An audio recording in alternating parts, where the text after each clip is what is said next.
Ada kelahiran ya, mungkin kelahiran ada baca paritanya apa-apa, kemudian wedding ya, ada pemberkatan perkawinan, ada upacaranya juga, pemberkatan nikah ya, dan semua pada secara umum semua agama ada upacaranya seperti ini ya.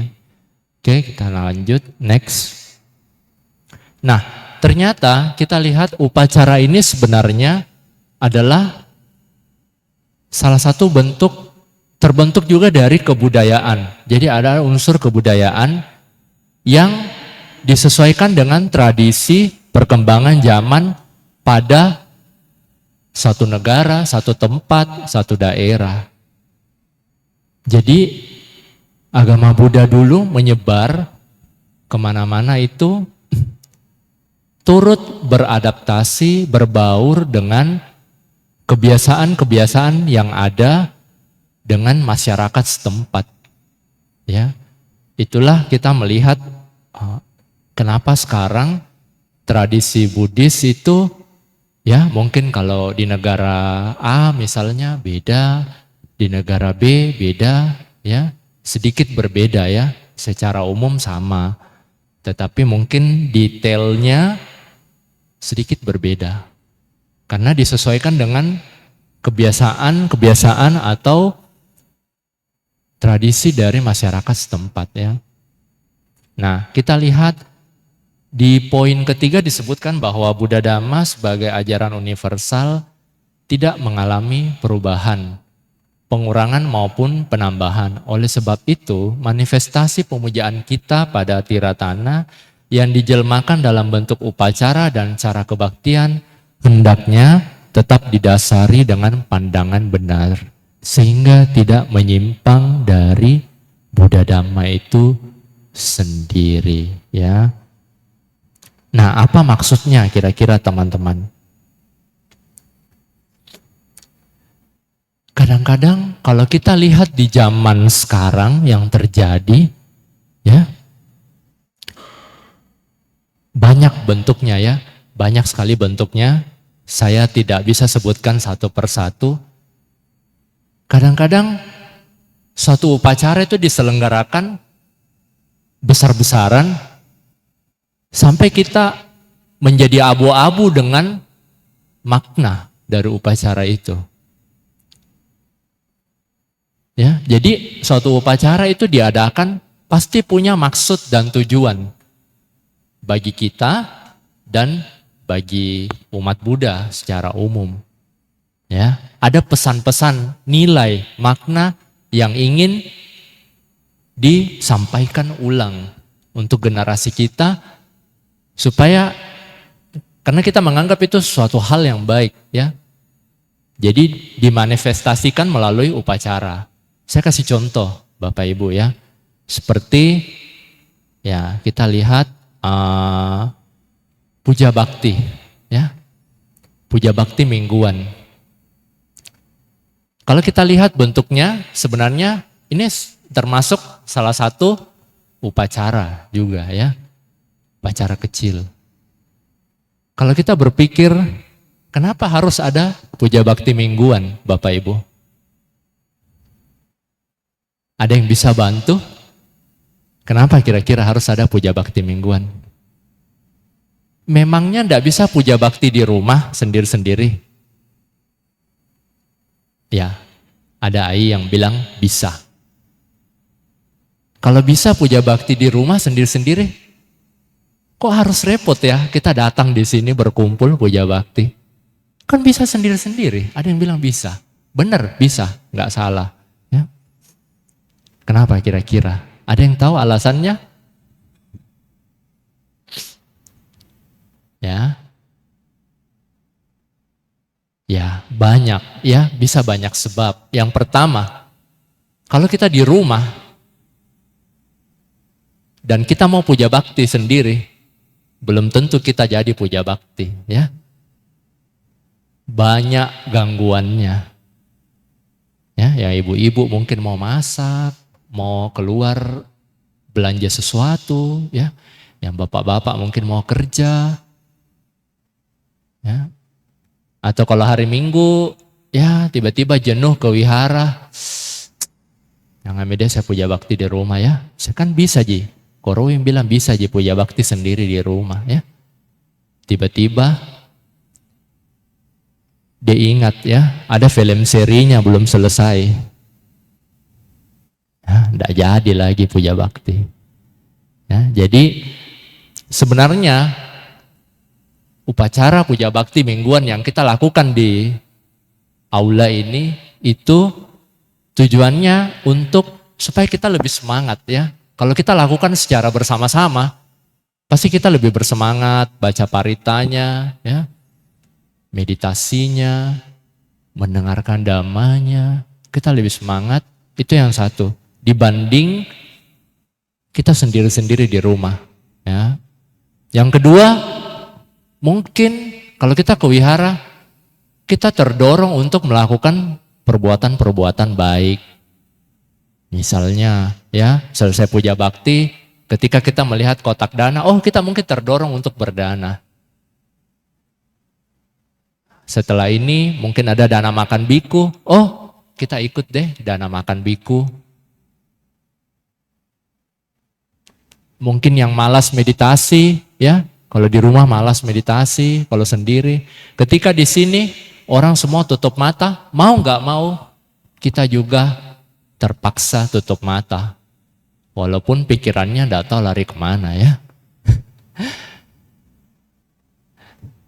Jadi sebenarnya itu punya tujuan. Nah salah satunya saya kasih contoh seperti itu ya. Kemudian, nah sejarah terjadinya upacara dalam agama Buddha. Kita lihat yang poin pertama, ternyata Buddha Gautama dulu ya tidak pernah memberikan panduan tata cara upacara. Ya, apalagi puja bakti mingguan sekarang yang kita lakukan sekarang. Nggak ada ternyata. Ya. Sang Buddha hanya mengajar dhamma agar semua makhluk terbebas dari penderitaannya. Yang kedua, upacara yang ada pada saat itu hanyalah upacara penabisan biku dan samanera. Selain itu, siapa yang bikin Bapak Ibu? Siapa yang bikin? Kita sendiri ya. Para leluhur kita yang bikin ya. Tata cara upacara tentu dengan maksud dan tujuan yang baik untuk generasinya. Itu ya. Kita lihat selanjutnya. Nah, ternyata upacara yang sekarang ini kita lihat merupakan perkembangan dari kebiasaan yang ada. Jadi pada saat itu disebut wata ya, artinya kewajiban yang harus dipenuhi oleh para biku seperti merawat Buddha, membersihkan ruangan, ya, halaman dan lain-lain. Nah, kemudian setelah selesai para biku tersebut berkumpul seperti ini ya. Kemudian bersama-sama dengan umat mendengarkan khotbah Sang Buddha. Seperti ini ya. Konon katanya jadi apa yang hingga ada saat ini kita puja bakti mingguan, konon katanya berasal dari kebiasaan ini ya. Berkumpul. Nah, ternyata setelah Sang Buddha berparinibbana, para biku dan umat tetap berkumpul ya dan sharing ya, sharing yang sekaligus merupakan kelanjutan kebiasaan wata ya. Nah, kita lihat cara pemujaan. Nah, dikatakan dalam agama Buddha juga terdapat ajaran tentang tanda kutip pemujaan. Ya. Tetapi pemujaan yang dimaksud di sini adalah ditujukan pada objek yang benar dalam artian juga layak, juga didasarkan pada pandangan benar. Ya. Nah, kita lihat Ada dua cara amisa puja, ya, seperti kalau para biku yang berceramah, biasanya ada apa di luar Bapak Ibu? Ada apa? Amisa puja, ya. Lilin, dupa, dan bunga. Nah, lilin, dupa, dan bunga ini menjadi simbol menghormati dengan menggunakan bentuk materi, ya. Dia menjadi simbol. Karena para biku kita sebenarnya kita secara langsung kita nggak bisa memberikan uang, ya, nggak bisa. Jadi disimbolkan dengan biasanya 3 benda ini, ya. Dan itu juga punya makna, semuanya punya makna, ya. Lilin, lambang penerangan, ya, seperti halnya diharapkan kita bisa menjadi penerang bagi orang lain, ya, dengan dhamma. Kita ketika teman kita mau ke jalan yang tidak baik, kita bisa mengingatkan, menjadi penerang teman-temannya. Kemudian dupa, ya, melambangkan harum, ya, kalau dibakar, seperti melambangkan seseorang yang tingkah lakunya baik, ya, pikirannya baik, selalu baik, namanya itu akan harum dikenang. Seperti orang berbisnis pun, ya, bapak-bapak, ibu-ibu, kalau berbisnis sekarang banyak, ya, memang kondisi sih belum stabil, ya. Banyak juga orang sekarang berbisnis sukanya utang. Ada nggak di antara langganan yang punya toko? Pasti, ya, ada langganannya yang sukanya utang, ya. Kebiasaan, habit. Ya, itu. Nah, yang suka utang begitu, besok-besok, ya, dia mau langganan ke orang lain, terus dia tanya ke kita, ya, di mana bagus apa? Misalnya, saya mau bangun rumah saya, di mana bagus saya, kita jadi takut-takut untuk merekomendasikan, ya. Nanti kita rekomendasikan ke keluarga kita yang toko bahan bangunan, dia utang gak bayar, kita yang dicari, ya. Dibilang gara-gara kita yang kasih kenal, ya. Nah, itu betapa berbahayanya, ya, kalau kita punya kebiasaan yang buruk atau perilaku yang kurang baik, ya, seperti dupa itu. Baunya itu akan tercium, ya. Apalagi Makassar, Bapak Ibu, ya, cepat sekali gosip menyebar. Bisa hitungan hari, ya, setengah hari sampai viral. Oke, yang kedua, pati-pati puja, menghormat dengan melaksanakan dhamma, ya. Praktek sila, samadhi, dan panya. Nah, kita lihat, ya, itu. Nah, yang pertama makna amisa puja, ya, secara harafiah berarti pemujaan dengan persembahan.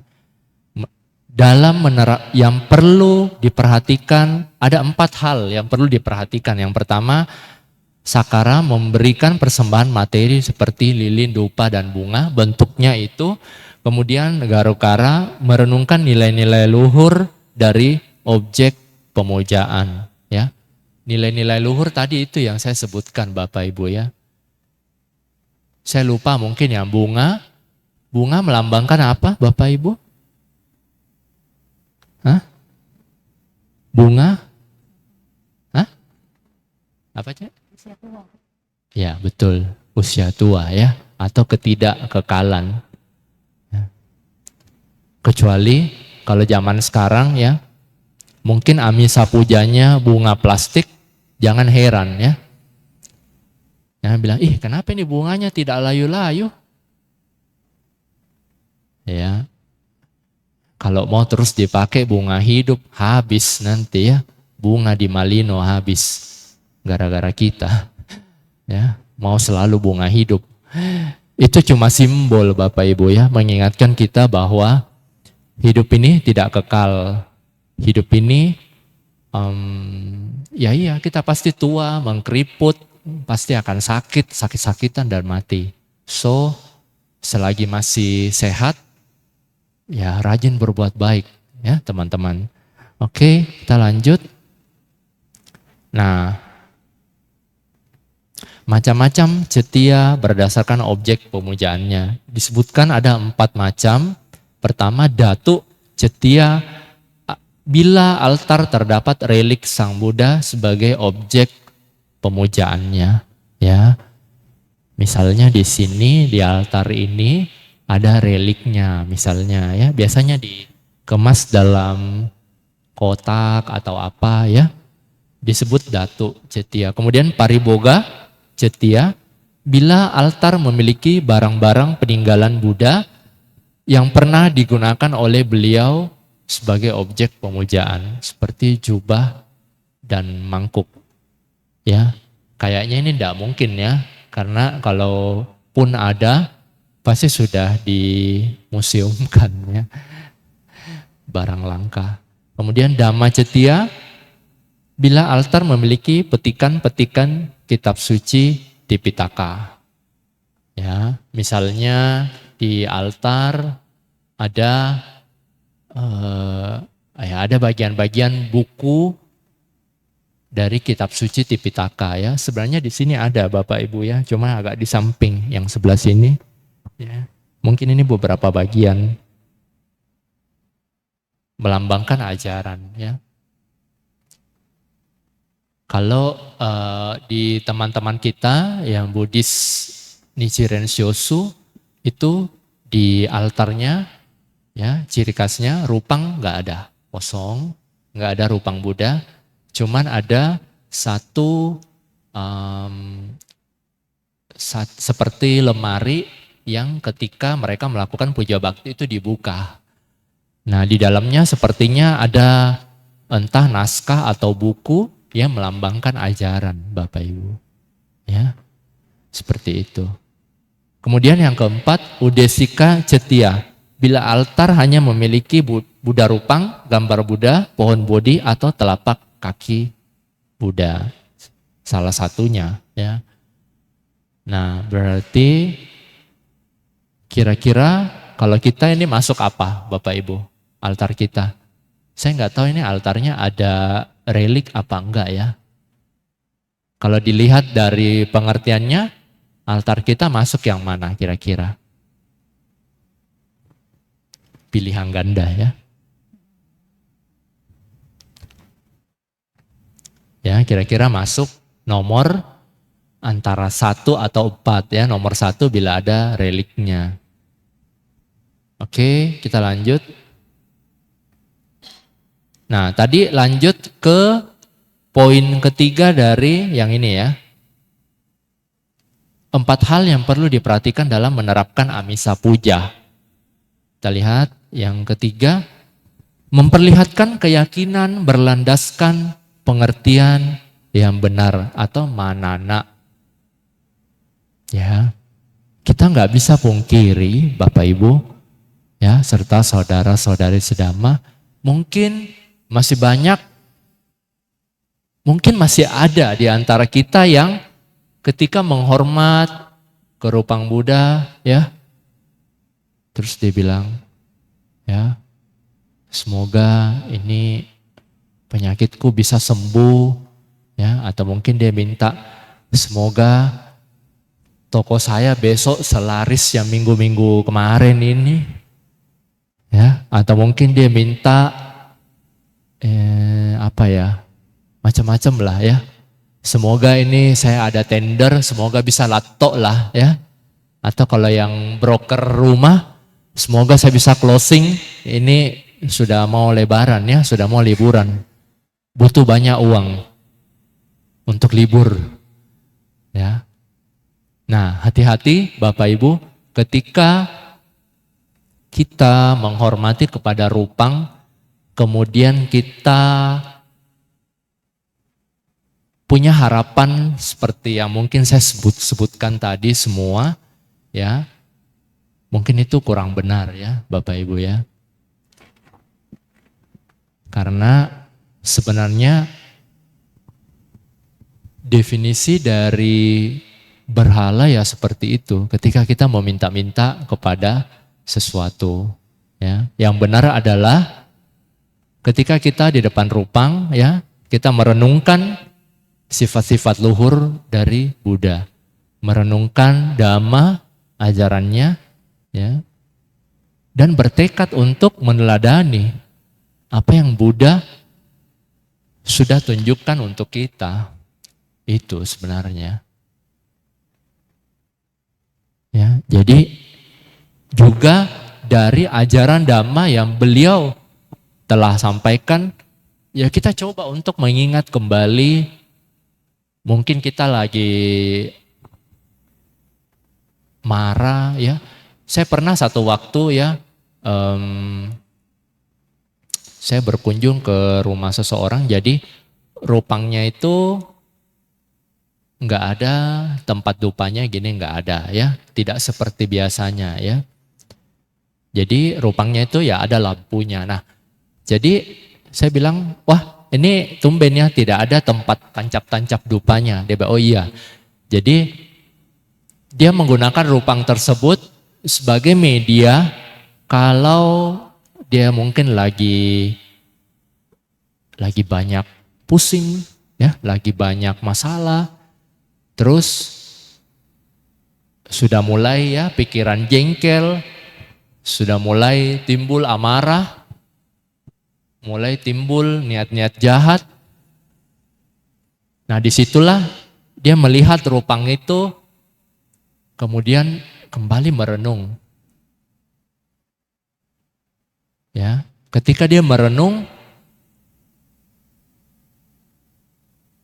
pikiran jahatnya, semua niat-niat buruknya apa, setidaknya berkurang atau teredam. Ya, syukur-syukur bisa hilang. Nah, jadi saya bilang, waduh, wah mantep juga ya caranya. Jadi rupang Buddha itu betul-betul menjadi objek perenungan terhadap karakteristik sifat-sifat Buddha. Menjadi media pengingat bagi dia ketika kita mungkin lagi down ya. Kita manusia biasa ya wajar lah menjalani kehidupan sehari-hari. Ya ada aja yang bikin jengkel ya. Anak kita lah, suami, istri, teman, rekan kerja.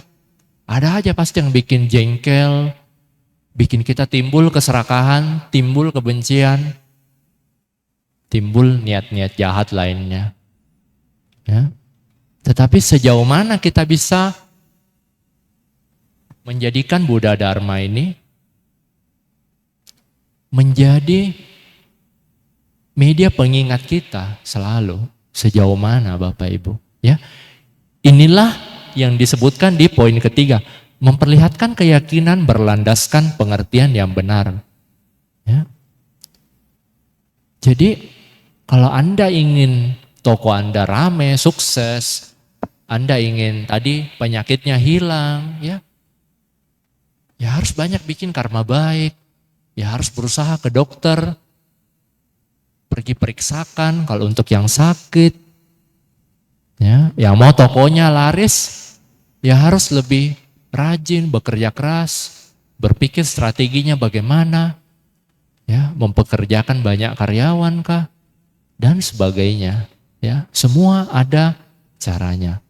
Kemudian yang keempat, wandana, mengucapkan melalui kata-kata suatu ungkapan penghormatan. Ya, kita lanjut. Nah, selain itu ada 3 hal yang juga harus diperhatikan agar Amisa Puja dapat diterapkan dengan sebaik-baiknya.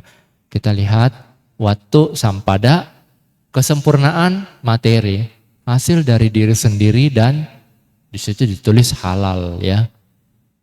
Dalam artian Ya bunganya bukan dipetik di kebunnya orang misalnya, terus kita pergi persembahkan. Kan itu termasuk pelanggaran sila ya, kita mencuri. Meskipun itu cuma bunga ya. Kemudian cetana sampada, kesempurnaan dalam kehendak. Ya, yaitu sebelum, pada saat, dan sesudah itu pikirannya berbahagia saat memberikan amisa puja. Ya, saya kasih contoh sering ini, misalnya kalau ada perayaan, ya, kalau perayaan itu biasanya terserah ya, mau Katina, mau Waisak, ada kan biasa persembahan jubah, persembahan perlengkapan, ya. Karena kita lihat, banyak orang mempersembahkan, saya juga mau deh, ya, terdorong untuk mempersembahkan amisa puja. Tetapi ketika kita antri dan lama, ya, tiba-tiba kebelet pipis lagi, ya. Pada saat itu biasanya muncul pikiran, dede, lama nih orang antri, astaga. Ya, belum lagi dia namaskara sama bantenya mungkin 3 kali, mungkin slow motion lagi satu orang ya. Aduh, kasihan lamanya ini. Ya, hati-hati ya. Jadi pada saat dia ingin memberikan, pikirannya terganggu, terkotori. Ya, itu satu contoh kecil saja, saya kasih contoh ya. Kemudian daki neya sampada, kesempurnaan dalam objek penghormatan seperti lilin, dupa yang masih baru, bunga yang masih segar, dan objek yang dipuja harus merupakan objek yang memang patut dipuja ya. Dalam hal ini tiratana ya, Buddha, Dhamma, dan Sangha.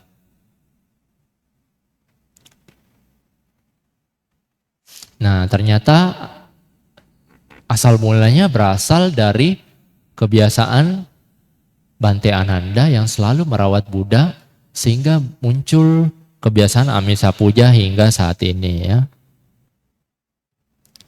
Nah, ini konon katanya dinamakan pohon Bodhi Ananda ya. Salah satu objek pemujaan yang ada di zaman Buddha. Nah, kemudian ada juga objek pemujaan yang tidak biasa seperti telapak kaki Buddha ya. Ini kalau di Indo kayaknya nggak ada ya.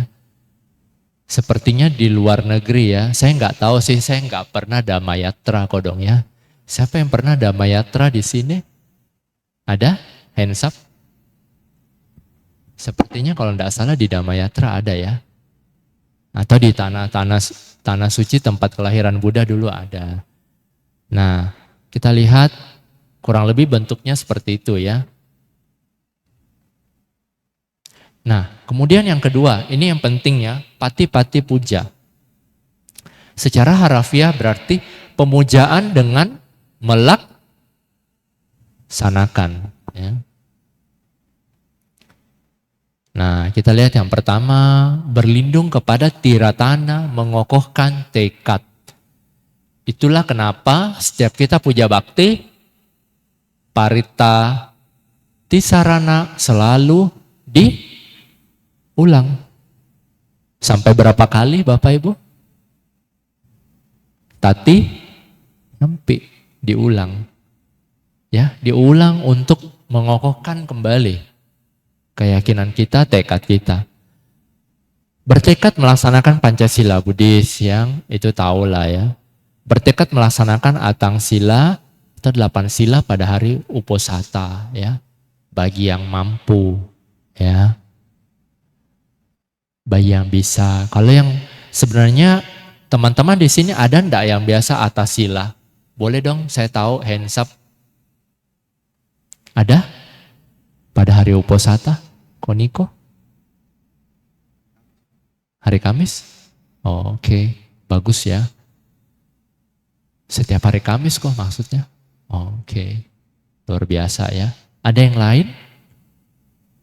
Ayai pasti banyak ini tuh. Cuma malu-malu keangkat tangan, siapa tahu saya angkat tangan, nah saya sendiri Ci. Orang bilang cie. Ya, jadi sebenarnya atas sila yang bisa melaksanakan bagus ya. Punya kondisi untuk melaksanakan itu bagus, itu melatih diri. Nah, kita lihat berusaha menjalankan parisudi sila atau kemurnian sila. Ya, ini khusus biku ya. Kita lihat patimokkha samwara, pengendalian dalam tata tertib, kemudian indriya samwara, mengendalikan 6 indera, pengendalian dengan penghidupan benar, ya, pengendalian dengan tata cara penggunaan 4 kebutuhan pokok ya untuk biku. Saya coba lihat ya, jangan sampai saya kebablasan. Sudah jam 11 ya. Oke, sedikit lagi ya. Nah, kita lihat di dalam Sutta Pitaka, Anguttara Nikaya, Dukkha Nipata dengan sangat jelas Buddha Gautama menandaskan demikian ya. Duhai para biku, ada 2 cara pemujaan, yaitu Amisa Puja dan Dhamma Puja. Di antara 2 cara pemujaan ini, Dhamma Puja adalah yang paling unggul. Dengan demikian umat Buddha hendaknya lebih mendengarkan pada Dhamma Puja. Ya pastilah ya, di mana-mana itu praktek lebih penting Bapak Ibu ya. Bukan cuma ini ya.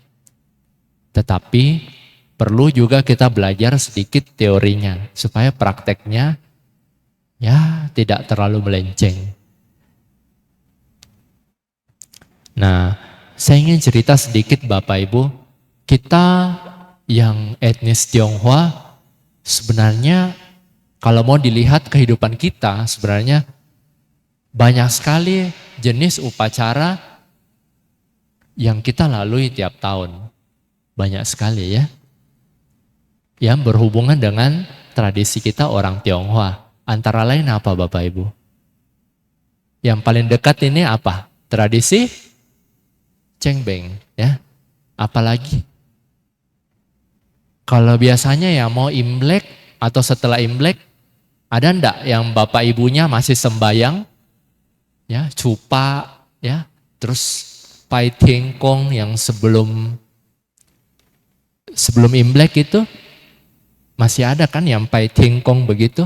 Ada ya. Dan banyak sekali sebenarnya Bapak Ibu ya, masih banyak. Kadang-kadang kalau untuk orang-orang tua tertentu yang masih sangat taat, dia lengkap kalendernya ya. Oh hari ini ulang tahunnya siapa ya? Minggu depan ya, siapa lagi ulang tahun ya?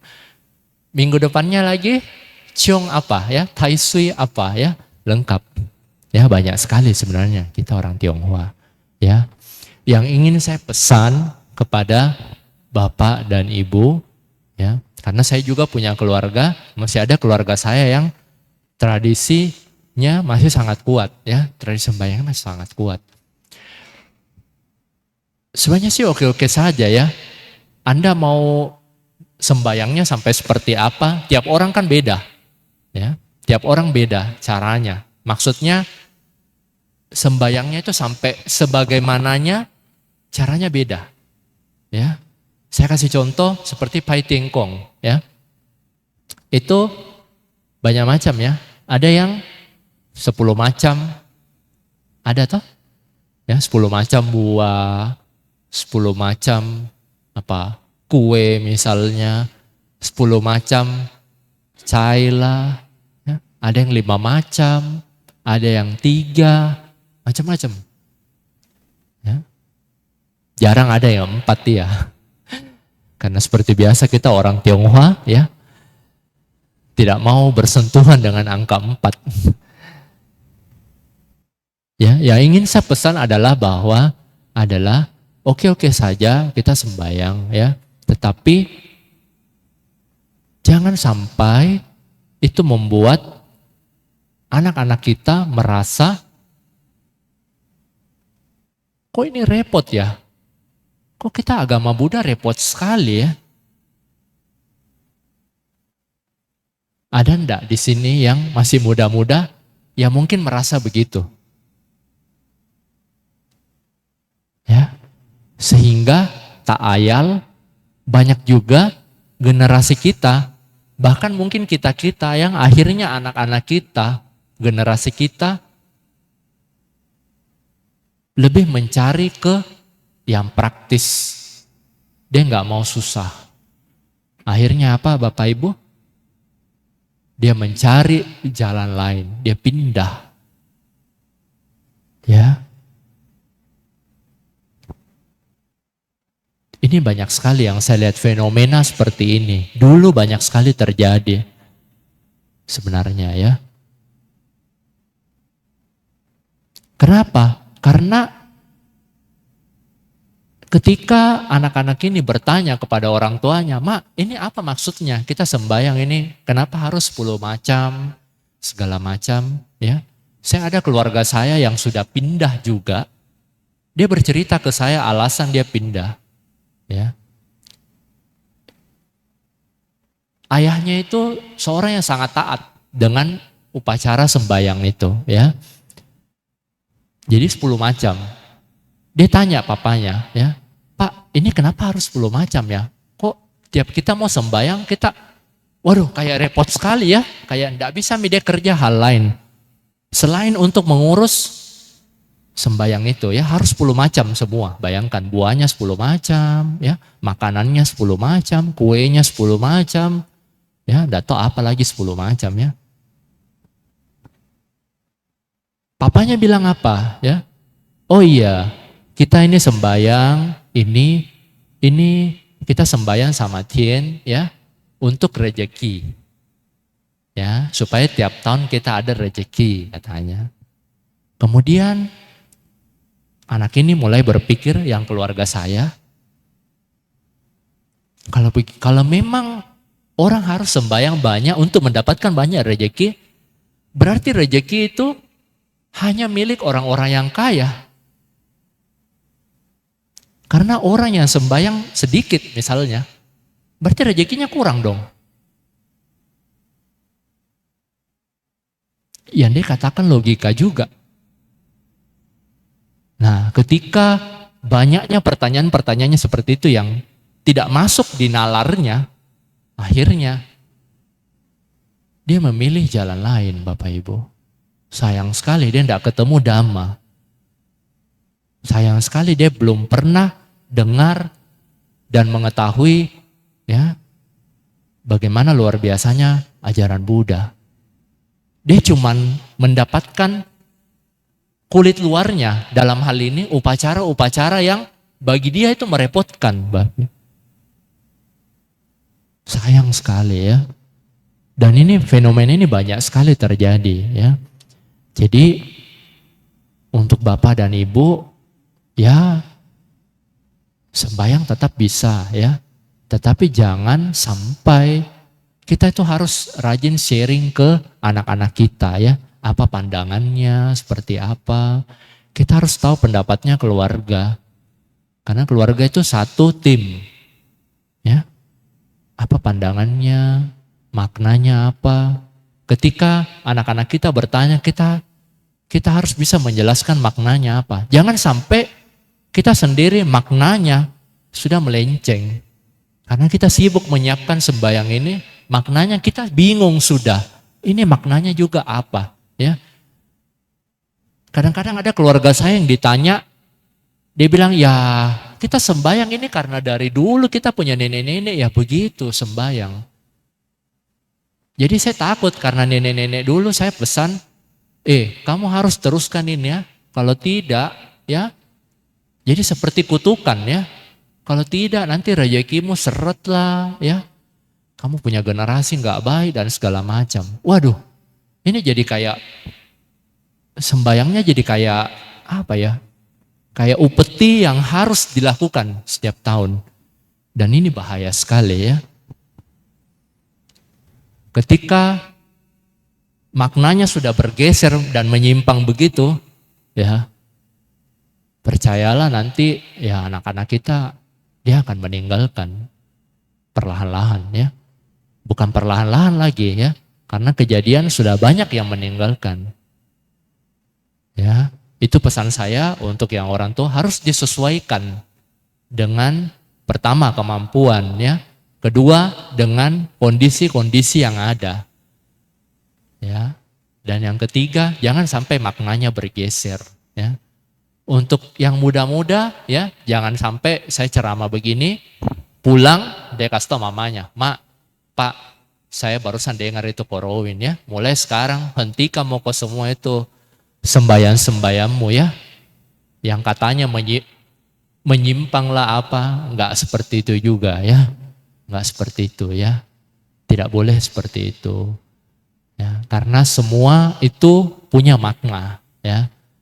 Kita harus menghargai apa yang telah orang tua kita jalankan. Percayalah orang tua kita melakukan itu untuk tujuan yang baik. Itu pasti. Ya. Cuman pelan-pelan ketika kita mengetahui orang tua kita pemahamannya sudah bergeser dengan melakukan upacara itu, kita harus benarkan pelan-pelan ya. Kita harus benarkan supaya tidak terjadi lagi ya, kalau kita mau cumbeng ke kuburan ya, barang-barang di mobilnya penuh ya, kayak mau pindah rumah ya, pada pergi cumbeng ji. Oke, kita lanjut ya. Kayaknya sudah, ini Bante ada ya, ada dana makan ya. Iya ada ya, saya tutup saja ya karena sudah jam 11.15. Baiklah, mungkin ada pertanyaan, mungkin saya keasikan cerita ya, gara-gara apa? Sembahyang ini. Kalau ndak ada, saya tutup ya dengan ya sebelumnya saya mohon maaf bila mungkin ada kata-kata saya yang kurang berkenan selama sharing ini berlangsung ya. Apa yang ingin saya sampaikan tidak lain hanya untuk agar kita lebih baik ya. Agar kita tidak melaksanakan upacara itu, kita cuma melaksanakannya membabi buta, berlebihan, tanpa mengerti arti dan maksudnya ya. Itu.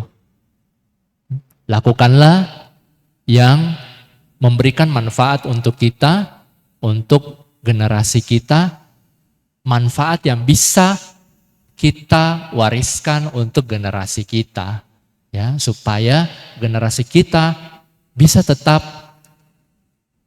bertahan di Buddha Sasana. Ya, sabesata bawantu sukitata, semoga semua makhluk hidup berbahagia. Sadu, sadu, sadu.